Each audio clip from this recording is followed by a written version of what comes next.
la reine sera remplacée à la tête de l'État à la Barbade, à la suite de l'élection du tout premier président du pays. Le 21 octobre, la Barbade a élu son tout premier président alors qu'elle fait les premiers pas pour devenir une république.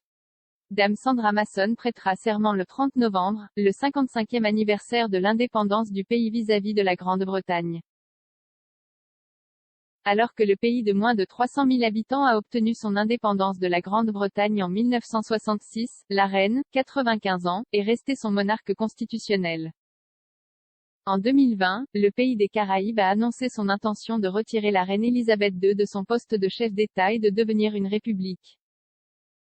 En conséquence, Madame Mason a été élue mercredi par un vote des 2/3 d'une session conjointe de l'Assemblée et du Sénat du pays des Caraïbes. L'ancien juriste de 72 ans est gouverneur général de l'île depuis 2018. Elle a également été la première femme à siéger à la Cour d'appel de la Barbade. L'élection a été qualifiée de « moment décisif pour le pays » par le Premier ministre Mia Mottley. Après les élections de mercredi, elle a déclaré « Nous venons d'élire parmi nous une femme qui est uniquement et passionnément barbadienne, ne prétend pas être autre chose, et reflète les valeurs de qui nous sommes ».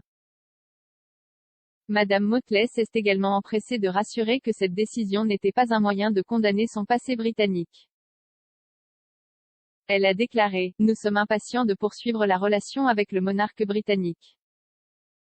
L'année dernière, au milieu d'un débat mondial sur l'injustice raciale et le colonialisme, le gouvernement avait annoncé « Laissez complètement derrière nous notre passé colonial ».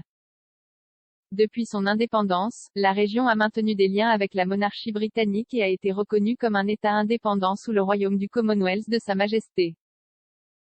Selon Wasim Molla du groupe de réflexion Atlantic Council, l'élection pourrait profiter au pays à la fois au pays et à l'étranger.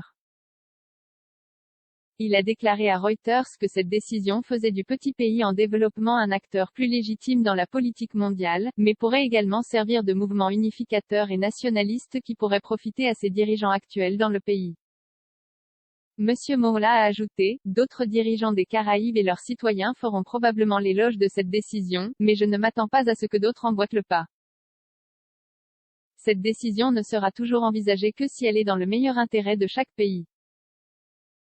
La nouvelle intervient après que Sa Majesté a passé mercredi soir à l'hôpital pour des enquêtes préliminaires. La visite à l'hôpital de la reine a eu lieu à la suite de l'annulation de ses engagements en Irlande du Nord après que des médecins lui ont dit de se reposer.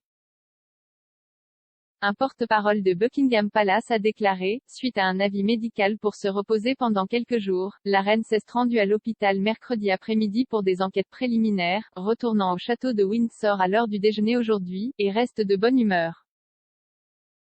Selon les rapports, la souveraine était de retour à son bureau et effectuait des tâches légères après son retour de l'hôpital.